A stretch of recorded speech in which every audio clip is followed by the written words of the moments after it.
کہ یہ جو انڈرگراؤنڈ واٹر لیول ہے یہ امپروو ہو گیا ہے, یہ ریچارج ہو گیا ہے, اور جہاں جہاں سیلاب گیا ہے وہاں وہاں سیلابی مٹی سے زمین کی زرخیزی میں اضافہ ہو گیا ہے.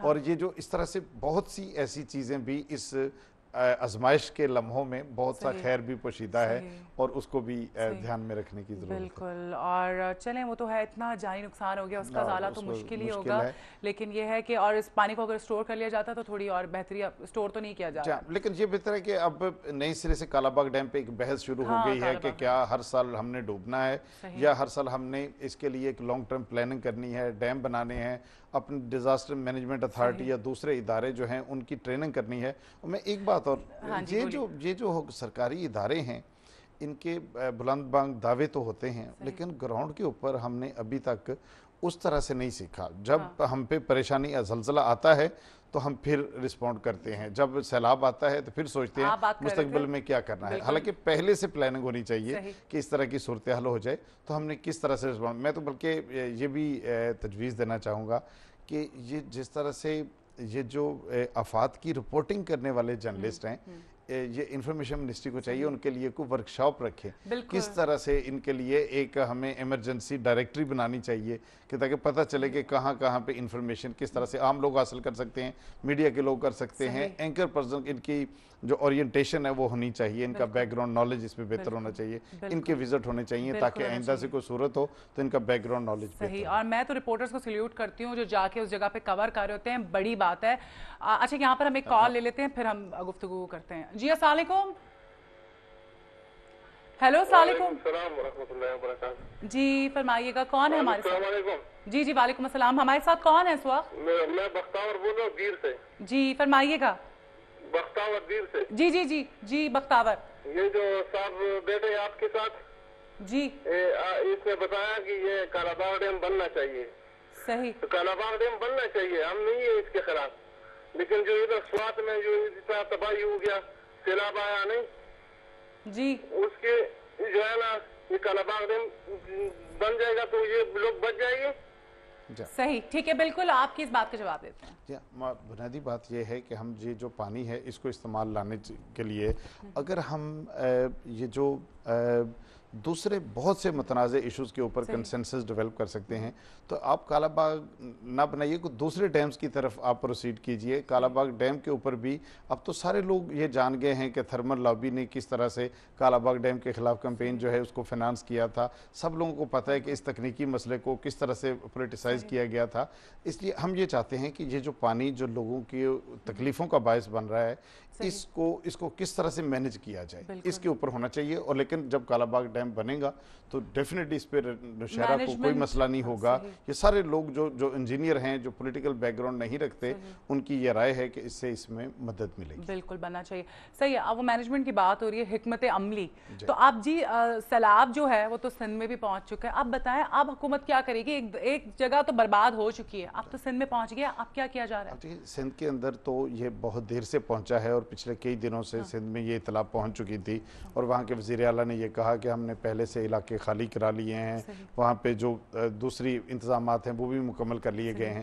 لیکن حقیقت یہ ہے کہ جو بند کمزور ہے اس کو تو ٹائم لگے گا کہ اس کو مضبوط کرنے میں, اور جو انفراسٹرکچر ہے اس کو بہتر کرنے کے اندر دیر لگے گا.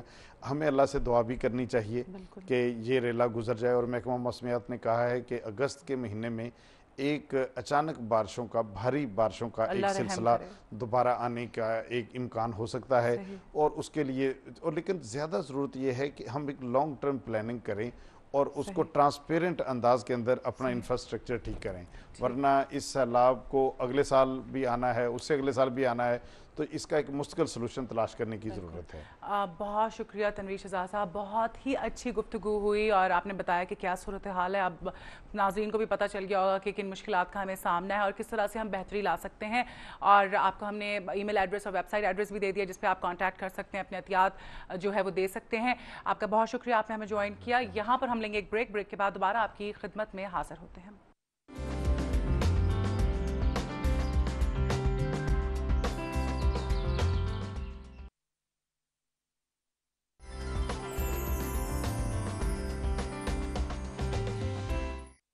वेलकम बैक टू मॉर्निंग मसाला। ये हमारा सेगमेंट है सेलिब्रिटी कॉर्नर का और मैं आपकी मुलाकात करवाऊंगी, हमारे जो मेहमान हैं उनका तारुफ भी करवाऊंगी, लेकिन मैं चाहूंगी कि उससे पहले मैं इंटरेस्टिंग फैक्ट्स बता दूं। हाँ, बल्कि टनौज ग्रिल का मैंने आपसे पहले भी क्वेश्चन पूछा था कि जी बताएं टनौज ग्रिल रेस्टोरेंट कहाँ पर खुला है, ताकि हम आपको गिफ्ट वाउचर दें और आप जा सकें डिनर या लंच करने के लिए। कपल का गिफ्ट वाउचर होगा, वो हमें कॉल कीजिए, बताइए। उसके अलावा डोनेशन के लिए भी आप हमें कॉल कर सकते हैं। हमारा जहाँ पे आपने पैसे डोनेट करने हैं, अपने अतियात देने हैं, वो वेबसाइट एड्रेस भी हम डिस्प्ले कर देते हैं अपनी स्क्रीन पर।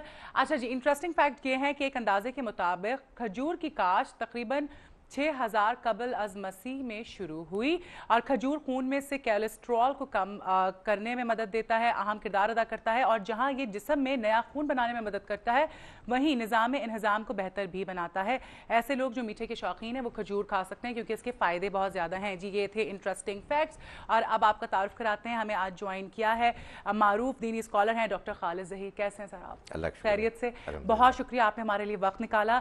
और आज हम पहले भी बात कर रहे थे जो सैलाब से तबाहकारियाँ हुई हैं उस हवाले से। हमारे भाई इस वक्त मुश्किलात में हैं और हम चाह रहे थे कि हम आपसे भी जान सकें कि इस्लाम में बाहमी इमदाद और इसके जो तसव्वुरात हैं वो क्या हैं। अच्छा, आप ये बताइए। अच्छा, इससे पहले मैं आप लोगों से ये बात भी शेयर करना चाहूँगी कि डॉक्टर साहब का प्रोग्राम जो है वो न्यूज़ 1 पर ही शुरू हो रहा है। रमज़ान में पूरा रमज़ान आप मुलाहिज़ा कर सकेंगे। इस्लाम और असर हाजिर प्रोग्राम का नाम है और वो शाम 4:30 बजे से 5:30 बजे तक चला करेगा। और कैसी आपकी चल रही मसरूफियात दीगर क्या हैं, सबसे पहले ये बताइएगा। अल्लाह का शुक्र है जी। मैं यूनिवर्सिटी ऑफ सेंट्रल पंजाब में मैं डीन हूँ आर्ट्स एंड सोशल साइंसेस की फैकल्टी में, और हम इस्लामिक स्टडीज़ का एक प्रोग्राम चला रहे हैं जिसमें हमारा मकसद ये है कि हम ऐसे स्कॉलर्स पैदा करें कि जो अनबायस्ड हों, जो दीन और दुनिया दोनों को जानते हों और जो वाक़तन आम लोगों के साथ कम्युनिकेट करके उनके मसाइल को हल कर सकें। अच्छा, ज़बरदस्त। अब मुझे ये बताइएगा कि इस्लाम में जो बाहमी इमदाद है उसका फ़लसफ़ा क्या है? देखिए, बात यह है कि इस्लाम में जो सबसे अहम बात बयान की गई है वो तो ये है कि ये दुनिया की ज़िंदगी एक इम्तिहान है और इस ज़िंदगी के अरसे में हमें बेहतरीन परफॉर्मेंस दिखानी है जी। उस इम्तिहान में बाज़ औक़ात वो वक्त भी आ सकता है कि जब आपको अल्लाह ने वसाइल दिए हों, रिसोर्सेज दी हों और दूसरे लोग ज़रूरतमंद हों, उस मौके पर आपके ऊपर दीनी और अखलाक़ी तौर पर ये बात इम्पेरेटिव हो जाती है कि आप जितना भी मुमकिन हो अपने उन महरूम बहनों और भाइयों की मदद करें कि जो किसी वजह से सफ़र कर रहे हैं। और सफ़र होने की वजह ये है कि अल्लाह ताला का कोई फ़ैसला था, वो फ़ैसला भी आजमाइश ही के उसूल पर था, लेकिन इसमें जितना भी इंसान कंट्रीब्यूट करेगा उतना ही उसके लिए वो अल्लाह के यहाँ अजर का बाइस बनेगा। बिल्कुल। अच्छा, मुझे ये बताइएगा, कंट्रीब्यूशन की भी आप बात कर रहे हैं, तो कंट्रीब्यूशन जो है वो आप ज़कात से, सदक़ात से कर सकते हैं। तो इस्लाम में क्या कॉन्सेप्ट है ज़कात का, खैरात और सदक़ात के बारे में क्या अहकामात हैं, इस हवाले से? देखिए, जो अल्लाह की राह में ख़र्च करना है वो तो एक जनरल कॉन्सेप्ट है, इन्फाक का हर वक्त मतलूब है, लेकिन इन्फाक अल्लाह की राह में ख़र्च करने में एक मिनिमम रिक्वायरमेंट है जिसको ज़कात कहते हैं कि जो लाजिम है, बाइंडिंग ऑब्लिगेटरी है।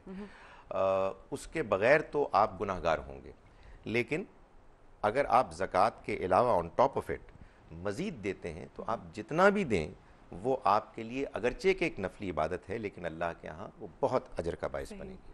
बिल्कुल, देखा जाए तो वही मुझे ये बात मेरी अम्मी मुझे कहा करती थी कि देखा जाए तो एक तरह से आप पैसे निकाल रहे हैं लेकिन उसमें आपका फ़ायदा है, बिकॉज अल्लाह ताला उससे ज़्यादा आपको दे देता है। एब्सोल्युटली, यानी ये आपने जो बात कही ये दोनों पहलुओं से सही है। यानी यकीनन उसका जो अजर आखिरत में मिलेगा वो तो असल है, उसी के लिए हम खर्च करते हैं, अल्लाह को राज़ी करने के लिए। लेकिन इसमें कोई शक नहीं कि अल्लाह की राह में सदका खैरात खर्च करने के नतीजे में दुनिया में भी आदमी महरूम नहीं होता, बल्कि उससे ज़्यादा ही मिलता है। और अल्लाह ताला के ऐसे मामलात हैं कि अल्लाह ताला दुगना करके आपको लौटा देते हैं, वो रखते नहीं है। और मैं आपको ये बताऊं कि अगर आपको अल्लाह को एक्सपीरियंस करना है, हम अल्लाह को देख तो नहीं सकते ना, उसको एक्सपीरियंस करने का एक तरीका ये है कि आप कहते हैं वाओ यार मैंने ये खर्च किया था और उससे ज़्यादा मुझे आ गया, उसको नज़र आ रहा होता है इंसान को, उससे इंसान के ईमान में इजाफा होता है, इंसान और मोटिवेट होता है। और अल्लाह ताला दिखाते रहते हैं साथ साथ कि देखो ये किया था, उसके अजर में ये मिल रहा है। सदके की बात होती है जी, सदका दें, सदका आपकी जान का भी सदका होता है। आप जब खैरात देते हैं तो सदका और खैरात के बीच में क्या डिफरेंस है? देखिए, बात यह है कि जिसको आप कहते हैं ना अल्लाह की राह में खर्च करना, ये इसके लिए कुरान मजीद में जो एक टर्म है वो है इन्फाक जी। ये इन्फाक बाज़ औक़ात सदका, بھی اس کے لیے استعمال ہوتا ہے، بعض اوقات خیرات بھی ہوتا ہے، اور میں نے آپ کو یہ بتایا کہ جو منیمم انوالنٹری صدقہ یا خیرات یا انفاق ہے وہ زکوٰۃ ہے۔ بعض اوقات صدقے کا لفظ استعمال ہو جاتا ہے اس مقصد کے لیے کہ آپ نے اپنی جان کا صدقہ کیا، یعنی اس مفہوم میں کہ آپ